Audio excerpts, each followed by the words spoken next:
Let's start out with a very simple point.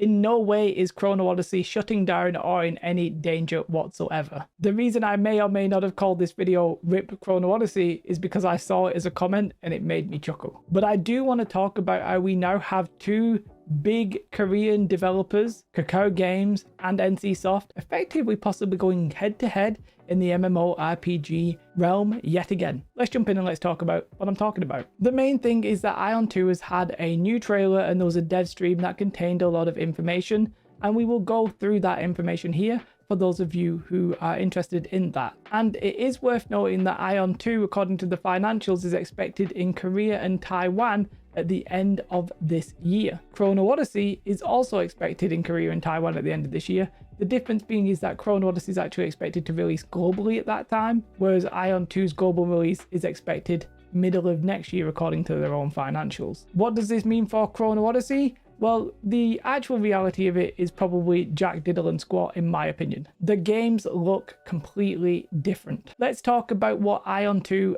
actually is though. So Aion 2 is an MMORPG being made by NCSoft. There's going to be two factions, but it is mostly a PvE game. But I think the factions are there for some realm v realm PvP later on. And importantly for a lot of you, it is going to be a PC and mobile game.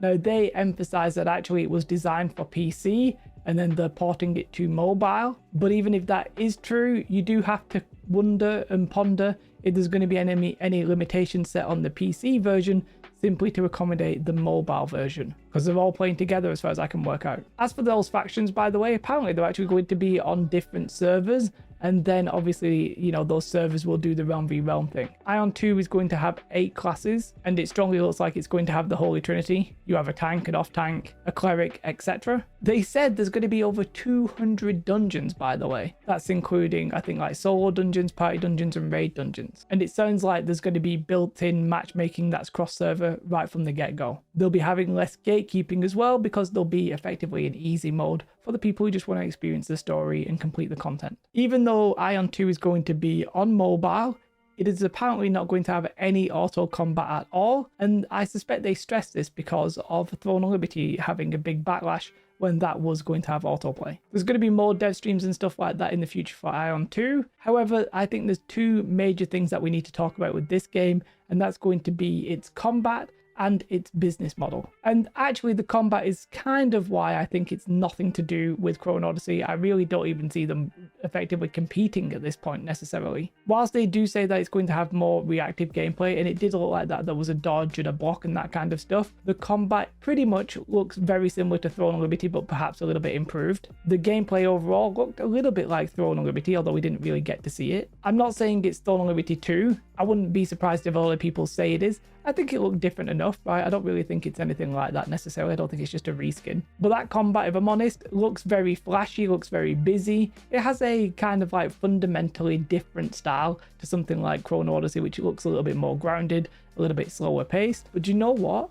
People are different. I look at what Aion 2 presented and I just think I'm not going to play that game. It looks sort of like traditional tab target. It looks effectively like standard Korean MMORPG, and that's not necessarily a vibe for me, but it is for some people, and I'm just not enthused by it, right? But some people are loving it. Some people are saying it's gonna kill Chrono Odyssey, you know? I think it's a little bit hard to judge combat from a couple of different trailers. You know, I've been there before. I was looking at Throne of Liberty combat before the game was even out on the footage, and I was like, oh, that looks like action, this looks like whatever.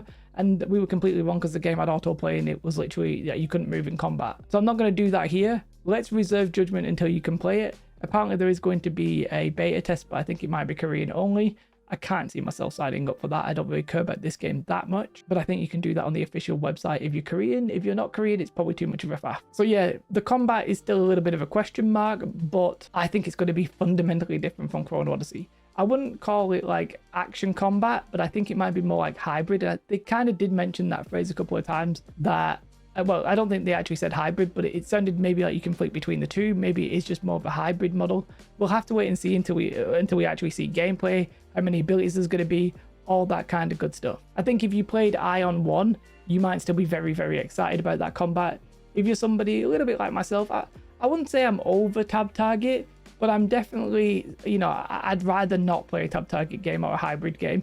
I'd rather play something a little bit more action-based if possible. I always say that my actual ideal combat is like Elder Scrolls Online, but if it was actually good. Maybe Aion 2 will be that. I don't know, it's hard to tell right now. And I guess the next big question is about the business model. Now, they did in a few different sections say there would be no pay to win. If I'm honest, I think they said that in a couple of sections, but they also said that there would be more details about the pay to win shop, I believe, according to the translation that I'm reading from the whelps. We pretty much had it confirmed in the NC Soft financials that the game would have pay to win, but it wouldn't be as egregious as normal. It wouldn't be as predatory as some previous games that they'd had. I think that we're talking about like Throne of Liberty's pay to win, where you're buying stuff from other people and you can earn that currency. And, you know, that's kind of like the worst that people are expecting these days. I feel like we've gone past the days, at least in PC games, maybe not mobile games, where you can just buy a super duper special weapon and nobody else can get it unless you pay and it's just super strong. I think those days are probably dead on PC, or at least they feel like they're probably dead in my eyes. They might come back, you never know. And I don't think Aion 2 is going to have that. I think Aion 2 is going to have this system where it's a paid auction house effectively. Very, very similar to Throne of Liberty, if not exactly the same. So for me, it's really interesting to see. On one hand, we have NC Soft with Throne of Liberty and Aion 2 and Throne of Liberty Mobile. You can kind of see their direction, at least in my eyes. You can kind of see more like traditional style MMORPGs, perhaps more favoring the Korean audience. And then we have CHRONO, who are looking beyond, I think, Korea, looking, you know, to the west with Chrono Odyssey and Arcade Chronicles. For me, I'm more interested in what CHRONO games are doing. It seems a little bit more modern to me and a little bit more interesting. But if you are somebody who's interested in Korean MMOs, then Aion 2 is looking right up there for you. Now, there's going to be several of you who are just saying, Jay, these are Korean pay-to-win MMO trash. I don't want to play any of these. What am I looking forward to? Well, for you, you probably want to be considering the ZeniMax MMO that is in the works but could drop at any time, I guess. If you like PvP, Bella Torres is somewhere out there, but we've not heard anything about it for ages. I really think ZeniMax are the best. Guild Wars 3 is probably too far out, same as Lord of the Rings Online. Same probably for the right MMO. I think the ZeniMax one, if you want to pay attention to any, probably the one you want to be looking at. But there's no information, it's very, very quiet. Nothing doing right there. But yes, Chrono Odyssey is not dead. In fact, I think far, far from it. I don't see a challenger for Chrono Odyssey at the minute, unless maybe New World gets its act together, which it kind of is, but I think it's too little too late. What's your thoughts? Did you like the footage? Did you not like the footage? Did you like the stream? Did you not like the stream? Let me know. Either way, have a most beautiful day. Like and subscribe. Goodbye.